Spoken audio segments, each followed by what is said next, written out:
Welcome. Welcome to the Unitarian Universalist Congregation of Greater Naples. It is so good to see you all. It's so good to see so many returning faces. Welcome back. Welcome to the beautiful fall weather. I'm enjoying this immensely.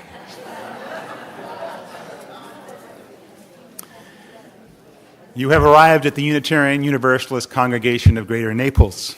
We are a welcoming congregation that serves this wider area. Whether you have been a member for many years, whether you are joining us for the first time, your presence here is a gift to us. We are a welcoming religious community where each of us is encouraged to grow spiritually in fellowship with one another, in worship and in celebration, in education, in discussion, and reflection. We strive to do all this in the spirit of love and acceptance. I hope that anyone who has a cell phone, probably just a few of you, will turn it off for the service. I urge you to look into the order of service and see there all the things that are going on this week. Lots of wonderful events. Dave Griffith's lectures continue this week. Take a look at that. First Friday is on November 7th, this coming Friday. Membership committee will be holding orientations this coming Sunday the 9th in the afternoon.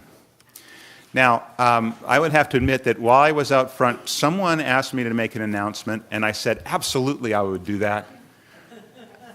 And I can't. Adrian.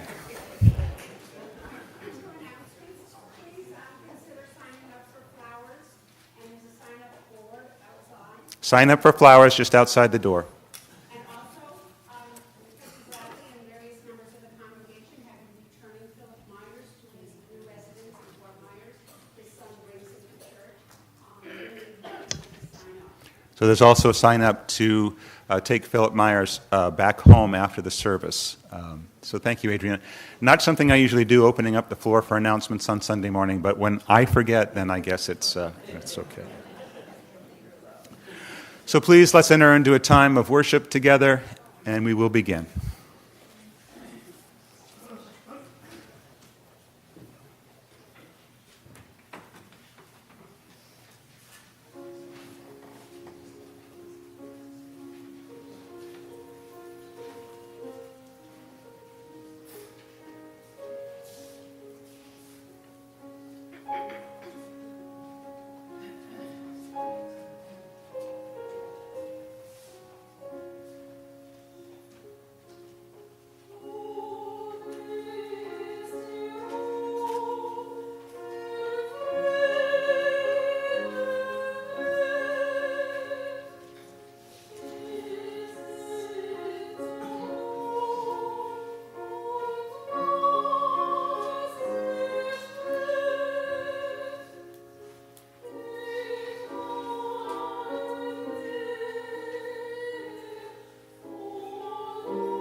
Come into the quiet of this hour.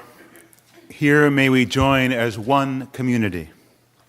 May we learn once again to embrace the limits of life and yet also press against those limits by living and loving to the full. Come into this hallowed place, and with this beloved community, let us embrace this life.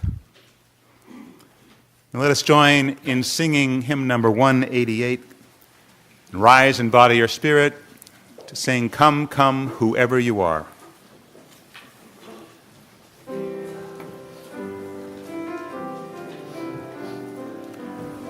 We'll sing it through twice.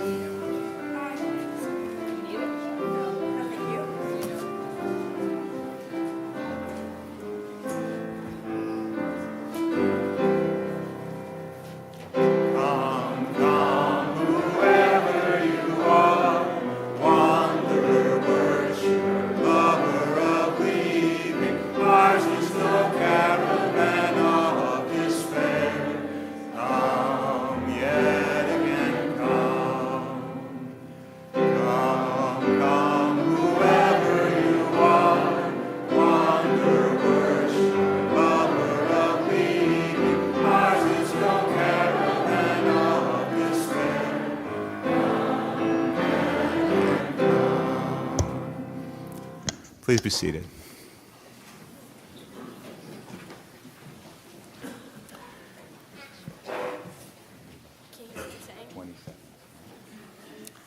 We light our chalice this morning in honor of all those who have dreamed and worked and laughed and loved this community into existence, who have made it possible for us to continue to grow and dream and find better and more lasting ways to make a difference in this world.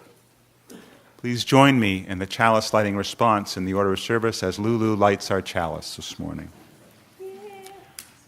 Fire of flame, spark of the universe that warmed our ancestral hearth, agent of life and death, symbol of truth and freedom, we strive to understand ourselves in our earthly home.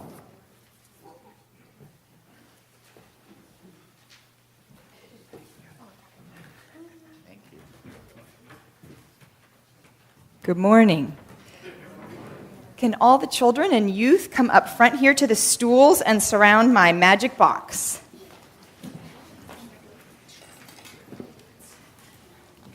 They all want to know what's magical about it. You're going to find out. Have a seat here with us. There are stools and carpets. Girls, here, come on over here. Find a nice spot. Good. Here we go. Come on, Caroline. Good morning. I want you to think of a time when you missed someone. You really need to. Or maybe right now there's someone you're missing. Think of that. Right now I can think I'm missing my mom. She's 3,000 miles away. She's in California. So I want you to think of someone that you have missed or that maybe you're missing right now. And I want to teach you something that my mom taught me. Those people are always with you. So if you close your eyes, I want you to see that person, the color of their hair, their skin, their eyes. I want you to see exactly what they look like. And I want you to hear their voice. Can you hear his or her voice? And if you can, I want you to think of even what that person might smell like. Now, anytime you're missing anyone, you can do that because they're right there with you. Now, sometimes there are people who have died that we miss. You can think of someone who you've died that you miss. For me, that would be my dad, who died last year. And I can close my eyes anytime. I can hear him, I can see him, and he can still live right here with me. Now, today is All Saints' Day. Does anyone know what that means? What does that mean? So if we were in a Catholic church, we would be honoring and remembering people who were part of the faith that had done amazing, wonderful things, who had been sainted. Another word for it is All Souls' Day, which means we remember those who we love who have passed. There's another way of saying it, and it's Dia de los Muertos. Does anyone know what that is? Lexi knows what that is because her mom's from Mexico. What is that? It's the Day of the Dead, Dia de los Muertos. And what happens on that day? You celebrate, you remember the people who have passed. Now, one of the things that they do, and I have a friend who's Chilean, and she said when she grew up, they didn't do it, but now in Chile, they do it too, so this is spread all around. Now, one of the things that a lot of people do is they have a special box, and they get that box out every year at this time, and they open it up, and there are special things in here that remind them of those people they loved who have died and moved on. So, this is our magic box. What do you think I have in there? You know what's in there. So I've asked people here today to contribute some things to this box so that we can remember some of those people. So do you want to see what's in my box? No, we should just take it out and leave it? Who wants to see what's in my box? There we go. Okay, so I'm going to open up my box. This is the first thing that I have in here. Who contributed this? Miranda and Betsy and Lee. And Miranda, who does this remind you of? This is her grandmother, who just died recently, who was not afraid of color. So Miranda's grandmother lives on whenever she has this scarf. Her family has had a lot of this happening recently. What is this? For those of you who can see, tell us so everyone else can see. It's a little what? It's a little sea otter. And this is for Lee Shine's dad, from Miranda's grandfather, that his sister found. And it says Seymour the Otter, because that was his name. So this reminds them of Lee's father. What's this right here? Can anyone tell? Mockingbird. Is it a mockingbird or a hummingbird? It looks kind of like a mockingbird, so it's supposed to be a hummingbird. And this is for Betsy's mother, who had her memorial service right out here in our memorial garden. Look at those colors. And every time they look at that, she lives on for them. Wait till you see the next thing I have. What's that? It's a cutting board. Why would I have a cutting board in here? My dad loved to make things, and he made this for me. Yep. Pretty talented, huh? So every time I use it, I think of him. He's still with me right there in the kitchen.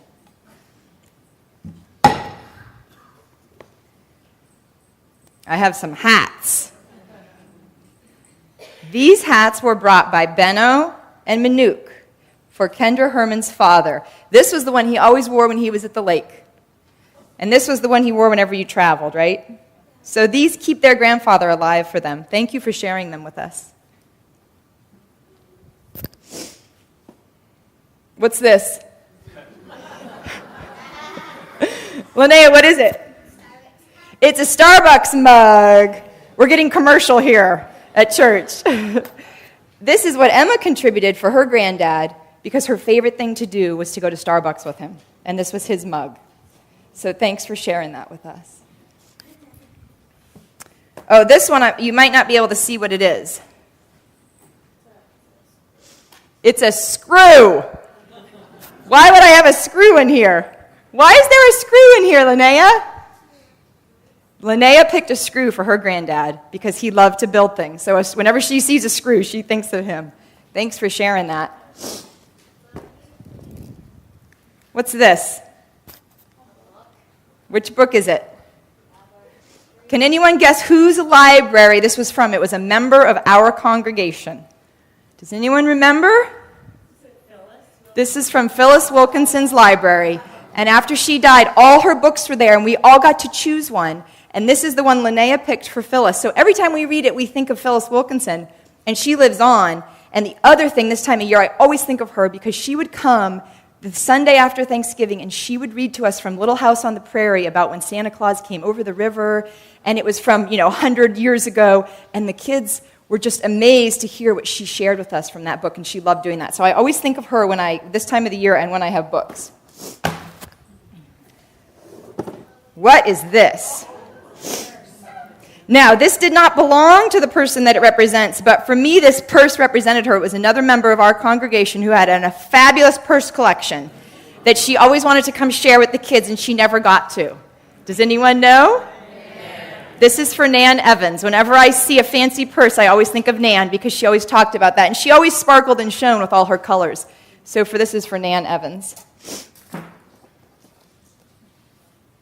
Can anyone read this?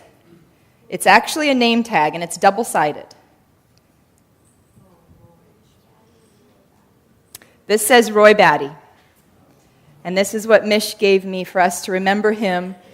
He forgot his name tag one time, so she gave him an extra one, and he wrote his name on the back of it. And she still has it there in her name tag every day. So this is for Roy, who was really a part of our congregation, was a president, someone that we miss. But we can still hear his words. David Bosworth still talks about all the things. He still hears Roy talking to him in his head. So they still all live on with us. So that's the thing today, is that we're celebrating all these people, and we're remembering them, and they're living on with us. And there's one last thing we brought that didn't fit in my box. What's this? This is a stool my dad made for Linnea, and he put green hearts on it for her. It didn't fit in my box, but she really wanted to bring it because she stands on it every day. He wrote on it. It's right there written on it for her. So what's one of the ways around here that we remember our loved ones in this congregation? Right out there. Sometimes I've yelled at some of you who are running out there, right? This is the memorial garden. We have to be reverent. So right out here, we remember our loved ones. We scatter their ashes. And on the wall there, we have plaques that remember all of them. So today, as we make our way to our garden, we're going to go through the memorial garden. We're going to look at the plaques, and we're going to remember all those people that were a part of our congregation that still live here with us, even though they're physically not here. So thanks for sharing with me today. And we'll put all our stools and carpets away, and we're going to go right back there so we can head out to the memorial garden.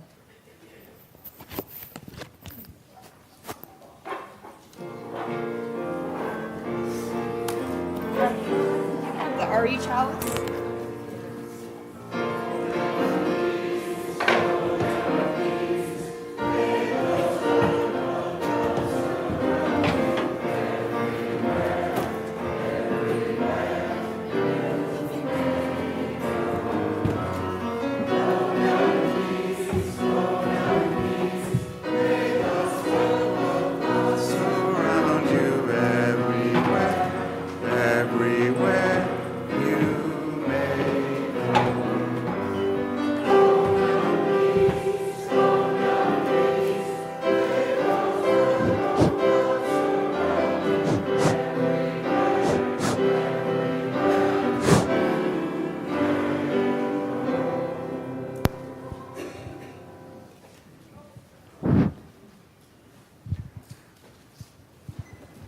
Such life.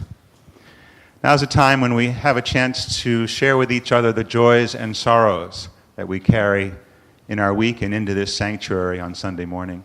If you have a joy or a sorrow that you'd like to share, I urge you to hold up your hand and I'll bring you the microphone. Quickly state your name and briefly what's in your heart this morning. For those deepest sorrows that have been expressed, for welcoming new and fresh faces, for all things that we carry in our hearts, let us take a moment. Let us remember that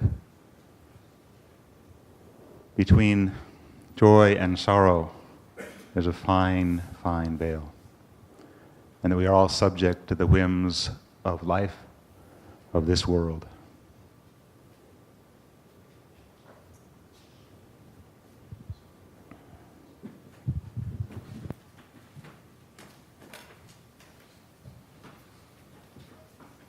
Let's join together in singing Spirit of Life. Remain seated. It's hymn number 123 in your hymnal.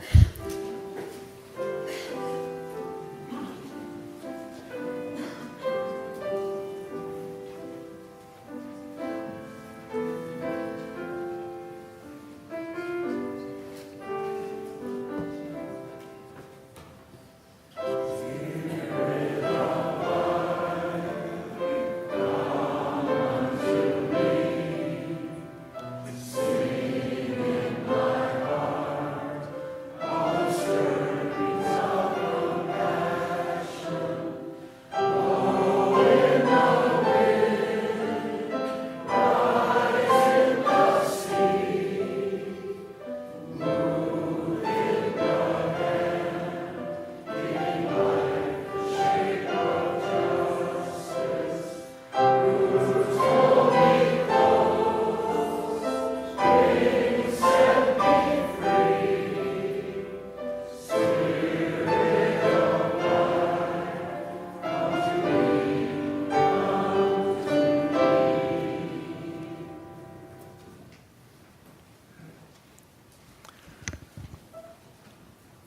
we deepen now into time of connection and meditation. The long summer has come to a close. There is actually a chill in the air. And with the end of daylight savings, we will become even more aware of the shortening days. Over this past week, our children and grandchildren, through the rituals of Halloween, have played a little with death and fear. Yesterday was All Saints' Day in the Christian calendar, and today All Souls is celebrated, both holidays commemorating those who have passed. Over the last 2 days, our Hispanic neighbors have celebrated Dia de los Muertos, the Day of the Dead. And today, if we were members of traditional Mexican families, we would be spending our afternoons and evenings at the graves of our family members, celebrating, remembering, honoring them. A joyous occasion. And most of us are far from the grave sites of our ancestors, but we can also honor those who have gone before us. And we will do that in a few minutes when I invite you to come forward and light a candle silently for someone you wish to remember. For now, I invite you to take some time while Richard plays to remember those people who have influenced your life and who have passed into the mystery of death. We will take this time to deepen, followed by another meditation, and then I will invite you forward.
At this darkening time of year, our thoughts turn to things past, to life retreating, to those who are no longer with us.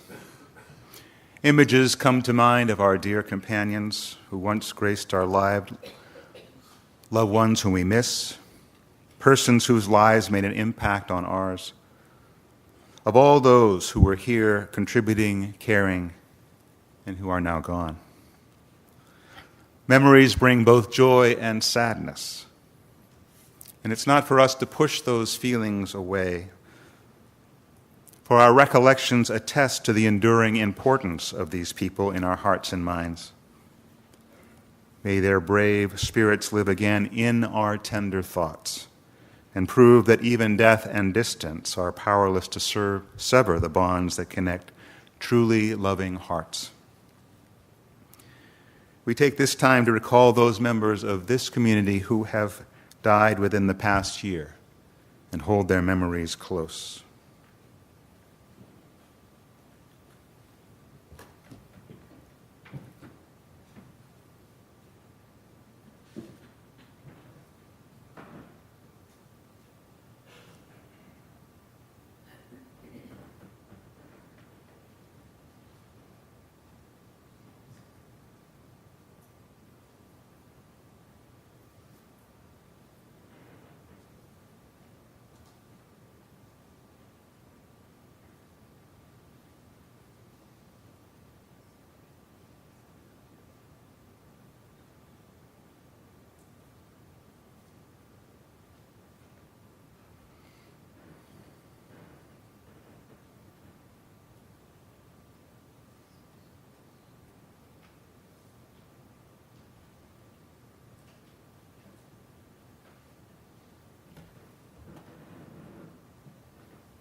Richard Wokosek,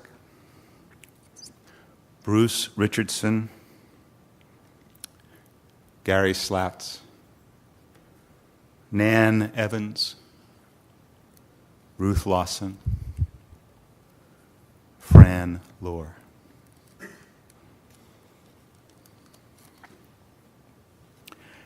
Now I invite you up to come forward and light your own candle for those who you would honor and remember.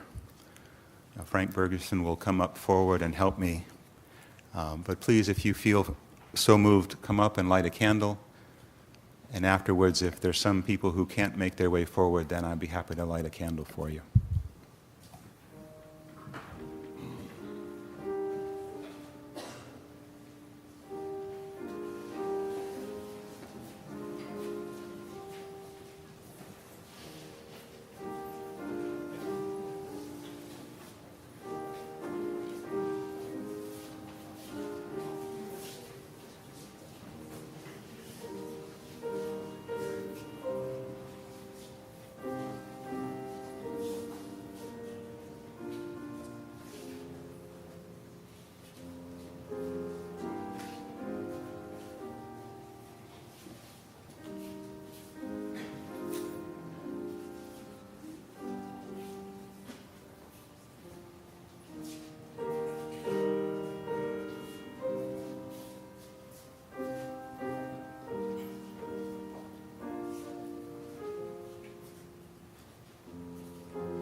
Is there anyone who wasn't able to make it forward who would like to have a candle lit?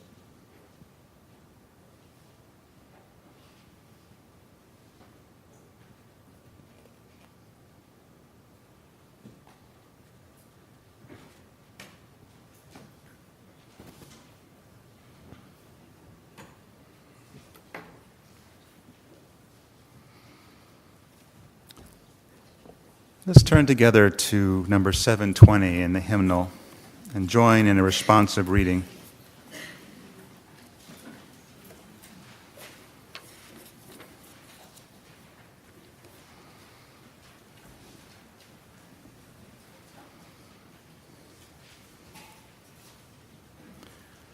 In the rising of the sun and in its going down, we remember them.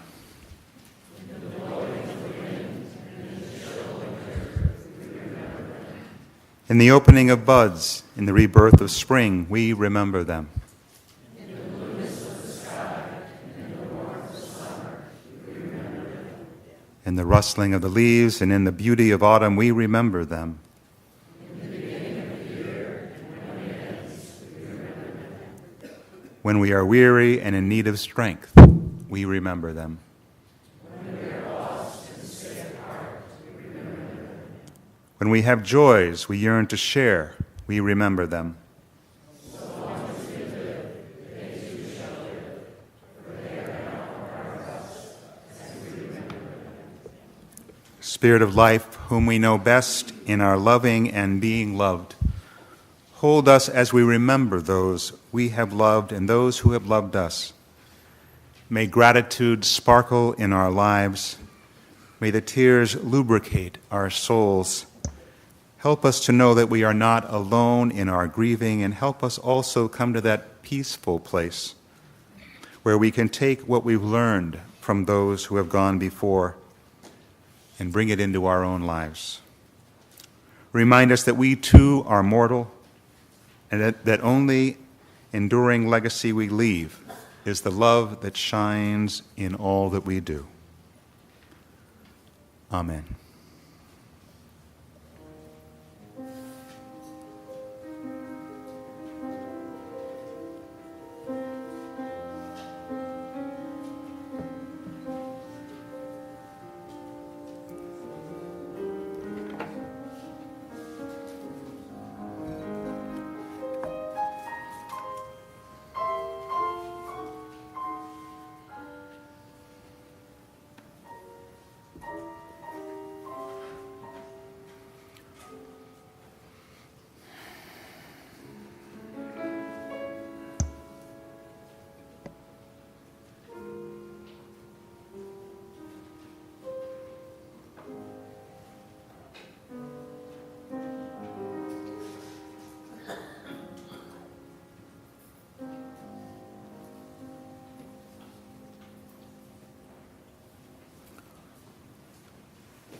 We will have our morning's offering.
This morning's reading is a poem from David Eaton.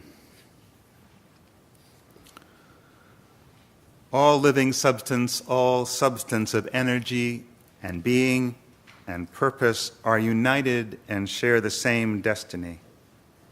All people, those who we love and those who we know not of, are united and share the same destiny.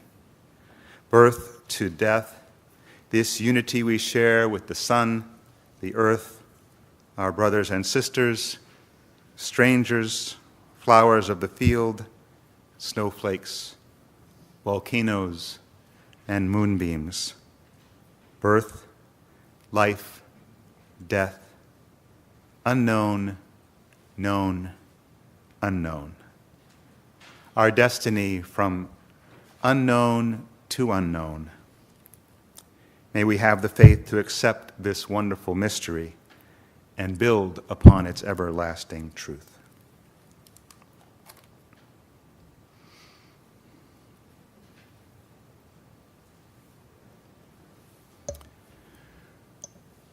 My grandfather cleans my eyeglasses every morning.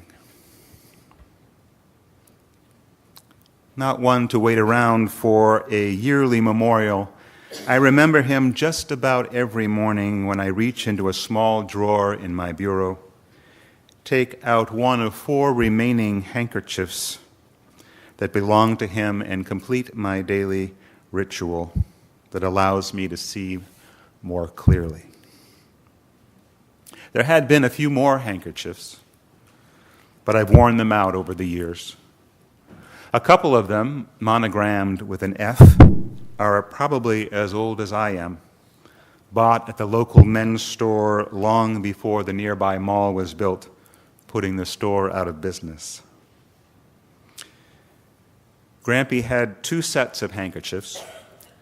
There were the ones that served heavy daily duty, and then there are the ones that he kept for dress.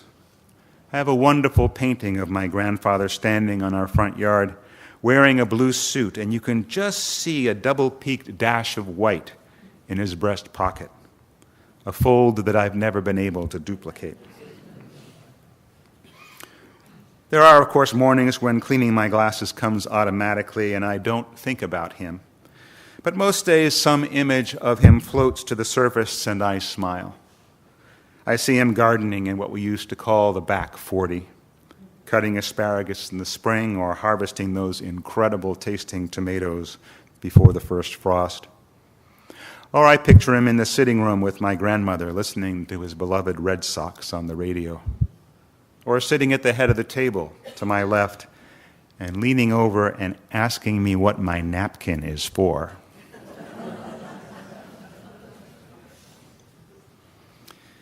He died when I was 24, the first of my grandparents to die, the first of my close family members to die. And because of that, and because I loved him dearly, his was the hardest to grieve.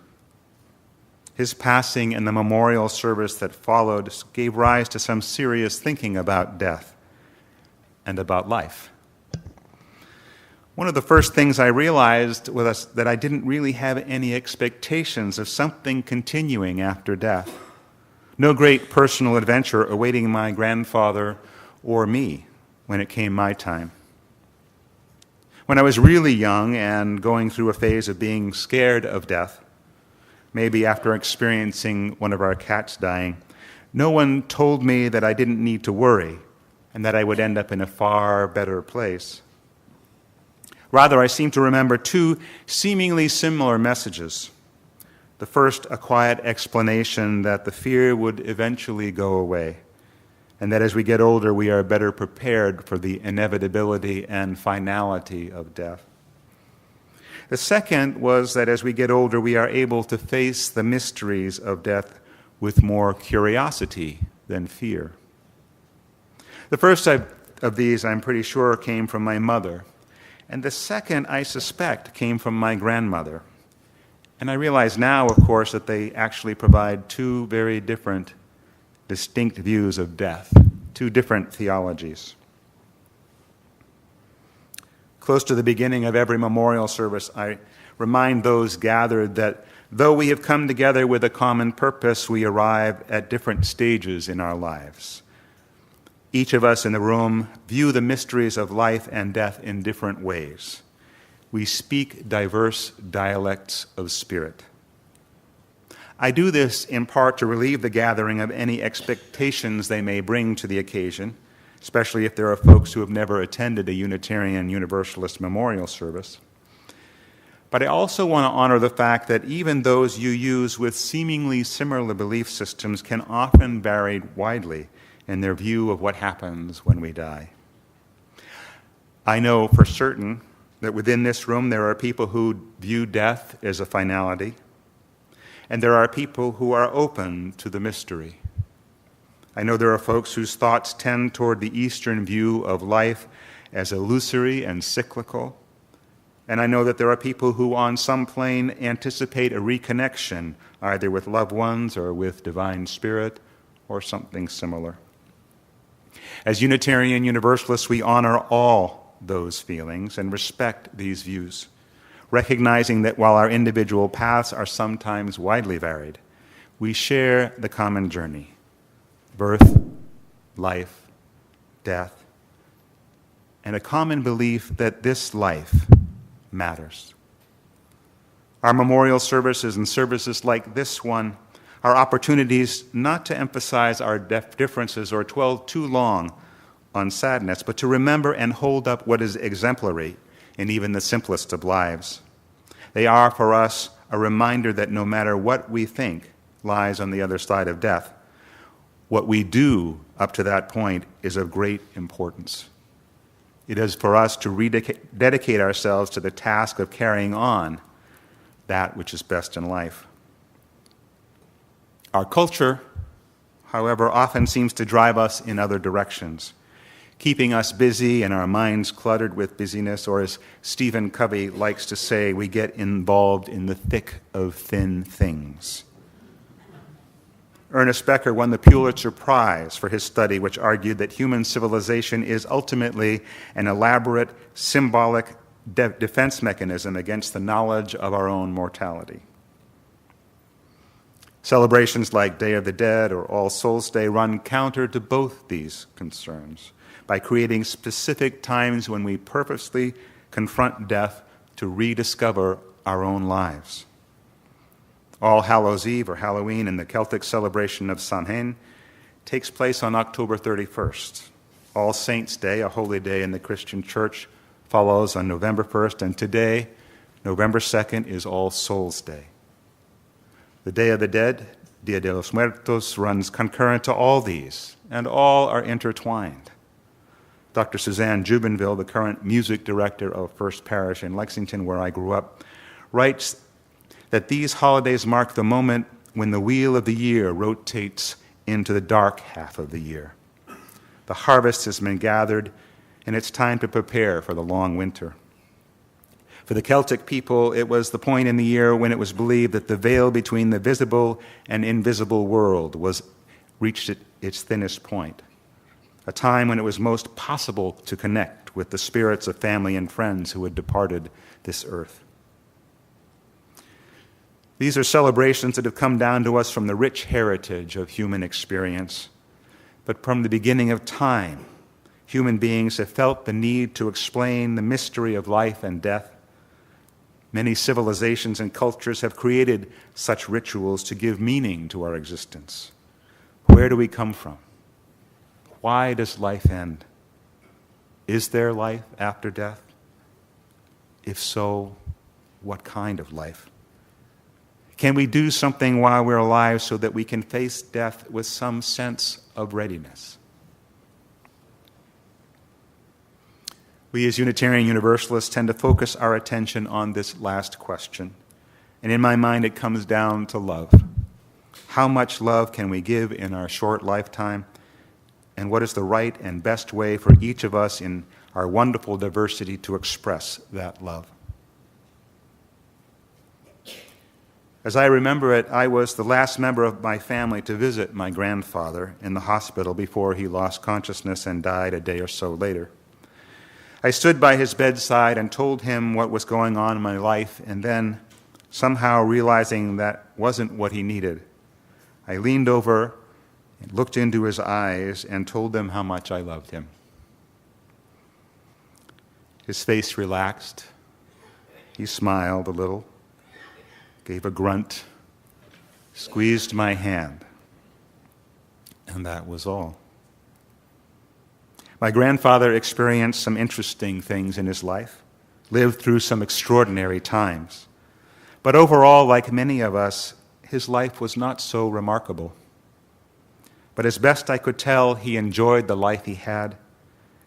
He lived and he loved. And he was loved.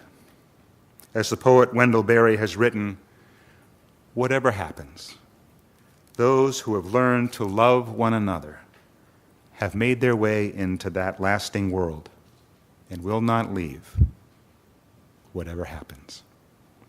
So may it be with all of us. Let's join together in singing a final hymn, number 301, Touch the Earth, Reach the Sky.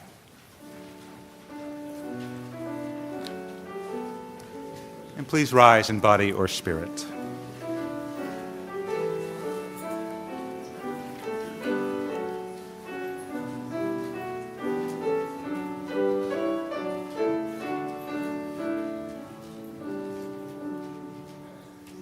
Touch the earth, reach the sky, walk on shores while spirits fly, over the ocean, over the land. Our faith is a quest to understand.